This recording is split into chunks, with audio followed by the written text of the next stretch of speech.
নমস্কাৰ, আপোনাৰ সকলোকে স্বাগতম জনাইছোঁ অসম ফিউচাৰ ইউটিউব চেনেললৈ। আশা কৰোঁ আপোনাৰ সকলোৰে খবৰ ভাল।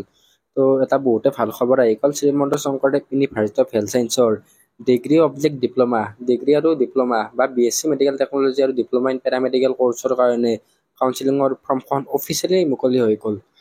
এই ভিডিঅ'টোত আজি আমি কাউন্সিলিং ফৰ্মখনৰ ওপৰত আলোচনা কৰিম। ইয়াৰে কাউন্সিলিংটো অফলাইন হ'ব, ফাৰ্ষ্টতে কৰি দিলোঁ। বাকী সকলোবিলাক ডিটেইলছ এই ভিডিঅ'টোত আপোনালোকে চাব পাৰিব। কোন যাব পাৰিব, কিমান ৰেংকলৈকে যাব পাৰিব, সকলোবিলাক তথ্য এই ভিডিঅ'টোত জনাম। আপোনালোকে ভিডিঅ'টো স্কিপ নকৰাকৈ সম্পূৰ্ণ। আৰু যদি আপোনালোকে আমাৰ চেনেলত প্ৰথমবাৰৰ বাবে আহিছে, নহ'লে ছাবস্ক্ৰাইব কৰি থকা বেল আইকনটো অন কৰি থৈ দিব আৰু আমাৰ হোৱাটছএপ টেলিগ্ৰাম গ্ৰুপত জইন হৈ ল'ব। আপডেটবিলাক আপোনালোকে টাইম টু টাইম পাবৰ কাৰণে চেনেলটো ছাবস্ক্ৰাইব কৰি থৈ দিব। আমি সকলোবিলাক আপডেট আপোনালোকক জনাই দিওঁ আৰু হোৱাটছএপতো কিছুমান দি দিওঁ। অতি শীঘ্ৰে জইন হৈ ল'ব। ইয়াৰে কাউন্সিলিং নটিচ বা যিখন কাউন্সিলিং ফৰ্ম আছে আপোনালোকে অফিচিয়েল ৱেবছাইটতো পাব আৰু আমাৰ ৱেবছাইট eduationplus.com-তো পাব। এই পষ্টটোৰ লিংক ডেছক্ৰিপশ্যনত দিয়া আছে। ডেছক্ৰিপশ্যনত ডাইৰেক্টলি সকলোবিলাক ডিটেইলছ চাবই পাৰিব এই পষ্টটোত।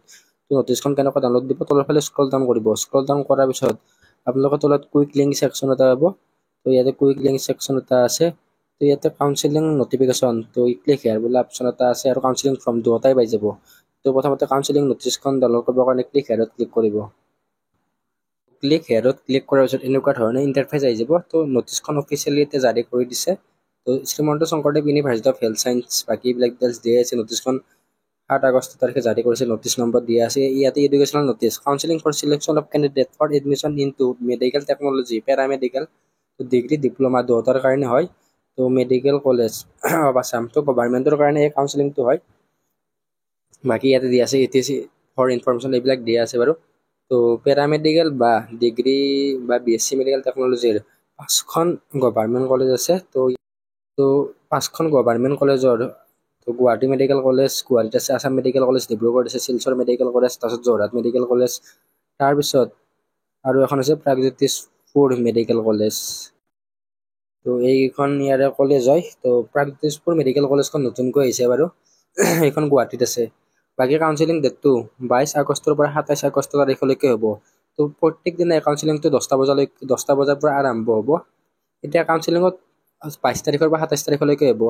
সকলোবিলাক কেণ্ডিডেটে যাব নোৱাৰে। কিছুমান স্পেচিফিক কেণ্ডিডেট যাব পাৰিব। ইয়াতে দিয়া আছে। যিবিলাক ফিজিকেলি হেণ্ডিকেপ আছে, তেওঁলোকৰ ৰেংক যিমান কি নাথাকক কিয় সকলোবিলাকে যাব পাৰিব। ফিজিকেল হেণ্ডিকেপৰ চাৰ্টিফিকেটখন লাগিব। নেক্সট, যদি আপোনালোকে আনৰিজাৰ্ভ বা EWS হয়, তেনেহ'লে 22 আগষ্ট তাৰিখে ৰেংক 1-ৰ পৰা 250লৈকে যাব পাৰিব। তাৰপিছত আপোনালোকৰ যদি ৰেংক 251-ৰ পৰা ৰেংক 500লৈকে আছে, তেনেহ'লে 23 তাৰিখে আনৰিজাৰ্ভ আৰু EWSত যাব পাৰিব। EWSলৈকে আনৰিজাৰ্ভ বা EWSৰ 500 ৰেংকলৈকে কাউন্সিলিঙত যাব পাৰিব। এইটো বহুত ডিগ্ৰী ডিপ্ল'মাৰ কাৰণে হয়। যদি আপোনালোকৰ ৰেংক 500লৈকে আছে, তেনেহ'লে কাউন্সিলিঙত অল কেণ্ডিডেটে যাব পাৰিব।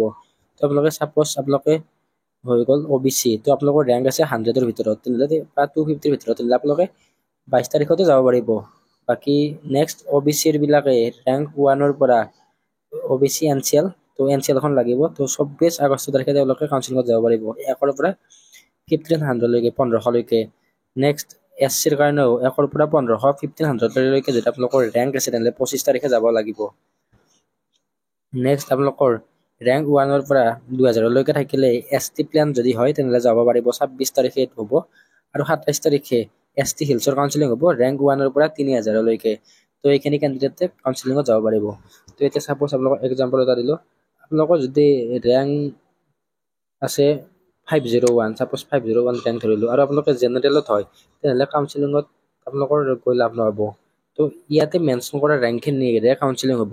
ইয়াতকে 1 নম্বৰো বা এটা ৰেংকো বেছি আছে, তেনেহ'লে কাউন্সিলিঙত আপোনালোকৰ কাউন্সিলিং নহয়।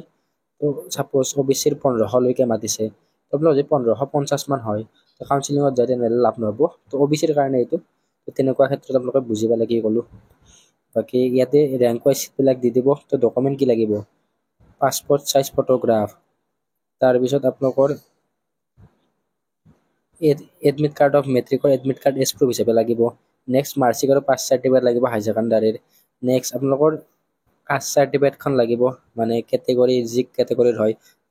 আনৰিজাৰ্ভৰ কাৰণে চাৰ্টিফিকেট নালাগে, বাকীবিলাকৰ কাৰণে কাষ্ট চাৰ্টিফিকেটখন লাগিব। নেক্সট PRC খন লাগিব। বহুতৰ PRC খন নাই, PRC খন অতি সোনকালে বনাই ল'ব। নহ'লে আপোনালোকৰ উইথ হেল্থ আহি যাব বা চিট নাপাব পাৰে। সেইকাৰণে PRSCখন এইকেইদিনতে বনাই লওক। নেক্সট পেৰামেডিকেলৰ স্ক'ৰ কাৰ্ডখন লাগিব আৰু কাউন্সিলিং ফিজ এটা দিব লাগিব।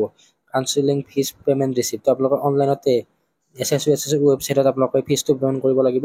তো কেনেকৈ ফিজ পে'মেণ্ট কৰে সেইটো আমাৰ ৱেবছাইটত দিয়া আছে, আপোনালোকে চাই ল'ব পাৰিব। তো তলৰ ফালে আৰু আছে বাৰু। কোৰ্চ কেইটা আছে, টোটেল 11টা কোৰ্চ আছে।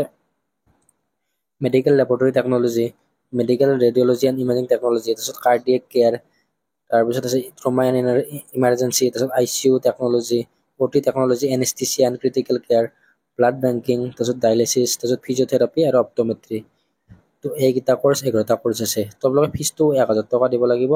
তো 1000। তো এইটো কেনেকৈ দিব লাগিব, আপোনাৰ SSC ৱেবছাইটত যাব। তো তাত আপোনালোকে ফিজ কালেক্ট কৰি এটা অপশ্যন আছে, তাত গৈ কিনে আপোনালোকে ষ্টুডেণ্ট কেটেগৰী চিলেক্ট কৰিব, কাউন্সিলিং ফিজ চিলেক্ট কৰি ইয়াতে ডিগ্ৰী অবিক ডিপ্ল'মা পেৰামেডিকেল কোৰ্চ চিলেক্ট কৰাৰ পিছত অট'মেটিকেলি 1000 টকা আহিব। তো ফিজটো পে'মেণ্ট কৰাৰ পিছত আপোনালোকে এখন ৰিচিপ্ট পাব। তো সেই ৰিচিপ্টখন ডাউনলোড কৰি আপোনালোকে প্ৰিণ্ট আউট কৰি কিনে কাউন্সিলিঙত লৈ যাব লাগিব। তো কাউন্সিলিংটো অনলাইন, কাউন্সিলিঙৰ আগত আপোনালোকে কোনো ধৰণৰ অনলাইন কৰিব নালাগে। আপোনালোক কাউন্সিলিং ফৰ্মখন বাৰু দেখাই দিম। তো আপোনালোকে কাউন্সিলিং যোনটো তাৰিখত আছে সেই তাৰিখত আপোনালোকে ক'ত যাব লাগিব, তো Srimanta Sankardev university of health science, যিটো গুৱাহাটীত অৱস্থিত। তো GMCHৰ পাহাৰ, নৰকাসুৰ পাহাৰ, তো ইয়াতে এড্ৰেছটো দিয়াই আছে বাৰু। তো নৰকাসুৰ হিলটপ, ভাঙাঘৰ, গুৱাহাটী 78103, ইয়াতে যাব লাগিব। তো আপোনালোকে গুগলত ইয়াৰে লোকেশ্যনটো পাই যাব।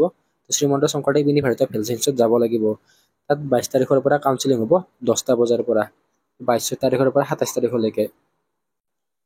তো কাউন্সিলিঙৰ আগত আপোনালোকে কোনো ধৰণৰ অনলাইন এপ্লাই কৰিব নালাগে, একো কৰিব নালাগে। জাষ্ট ইয়াৰে এপ্লিকেশ্যন ফৰ্ম বা এখন কাউন্সিলিং ফৰ্ম আছে, সেইখন ফিল আপ কৰি ল'ব লাগিব। তো সেইখন ঘৰতে ফিল আপ কৰি লৈ যাব লাগিব।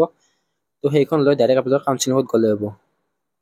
আছে কেনেকৈ ডাউনলোড কৰিব, ইয়াতে কাউন্সিলিং ফৰ্ম অপশ্যন এটা আছে। তো ইয়াতে হেৰত ক্লিক কৰিব। তাৰপিছত ইয়াতে কাউন্সিলিং ফৰ্মখন আপোনালোকে ডাউনলোড কৰিব পাৰিব। তো এইখন হৈছে কাউন্সিলিং ফৰ্ম। তো declaration form for counselling for medical technology, এইখন ঘৰতে আপোনালোকে প্ৰিণ্ট আউট কৰিব লাগিব। ইয়াতে আপোনালোকৰ কেণ্ডিডেট নেম এই সকলোবিলাক দিব লাগিব। আৰু ইয়াতে 5খন প্ৰিফাৰেঞ্চ দিব পাৰিব। তো ইয়াতে কলেজৰ প্ৰিফাৰেঞ্চ দিব লাগিব। লাইক আপোনালোকে যেনেকৈ দিয়ে GMC, AMC, SMC এনেকৈ 5খনৰে দিব লাগিব। তলৰ ফালে ছিগনেচাৰ কৰি দিব উইথ ডেট, তাৰিখে এতে। তো কাউন্সিলিঙৰ তাৰিখ, যোন তাৰিখে কাউন্সিলিং আছে সেইটো ডেটে কৰিব লাগিব। তো আজি ফৰ্মখন ফিল আপ কৰি আজি ডেটটো দিব নালাগে। তো যোনদিনা কাউন্সিলিং থাকে সেইটো ডেট দিব লাগিব ইয়াতে। বাকী ফৰ্মখন কেনেকৈ ফিল আপ কৰে পাছত আপোনালোকক জনাই দিম বাৰু। তো কলেজ প্ৰিফাৰেঞ্চ আপোনালোকে, তো কলেজ প্ৰিফাৰেঞ্চ আৰু কোৰ্চ প্ৰিফাৰেঞ্চ দুয়োটা দিব লাগিব। প্ৰথমতে ইয়াতে কলেজ প্ৰিফাৰেঞ্চ দিলে চৰকাৰত দিব AMC, GMC, SMC এনেকৈ। তাৰপিছত নেক্সট 5টা কোৰ্চত আপোনালোকে প্ৰিফাৰেঞ্চ দিব পাৰিব। তো ইয়াতে লেবৰেটৰী হৈ গ'ল, ICU এনেকৈ আপোনালোকে প্ৰিফাৰেঞ্চ 5খন কলেজত প্ৰিফাৰেঞ্চ দিব পাৰিব আৰু 5টা কোৰ্চত প্ৰিফাৰেঞ্চ দিব পাৰিব। তো কলেজ 5খনেই আছে আৰু কোৰ্চ আছে 11টা। তো কোৰ্চৰ আপোনালোকে প্ৰিফাৰেঞ্চ দিব পাৰিব 5টা। তো আপোনালোকে কোনো ধৰণৰ অনলাইন এপ্লাই কৰাৰ প্ৰয়োজন নাই। এই যিখন ফৰ্ম আছে এই ফৰ্মখন আমাৰ ৱেবছাইটত দিয়া আছে। তো আপোনালোকে ফৰ্মখন আমাৰ ৱেবছাইটৰ পৰা বা অফিচিয়েল ৱেবছাইটৰ পৰা ডাউনলোড কৰি ল'ব। তো ডাউনলোড কৰাৰ পিছত এখন প্ৰিণ্ট আউট কৰি কিনে আপোনালোকে কাউন্সিলিঙৰ দিনা লগত লৈ যাব লাগিব। বাকী এই ভিডিঅ'টোত এইখিনি আছিল। আপোনালোকে কিবা বুজি নাপালে আমাৰ ইনষ্টাগ্ৰামত সুধিব পাৰিব। ইনষ্টাগ্ৰামৰ লিংক ডাইৰেক্ট ডেছক্ৰিপশ্যনত দিয়াই আছে। তো আৰু আপোনালোক কিবা সুধিব লাগে ডাইৰেক্ট সুধিবই পাৰিব। বাকী আমাৰ হোৱাটছআপ টেলিগ্ৰাম গ্ৰুপত জইন হৈ ল'ব। ধন্যবাদ।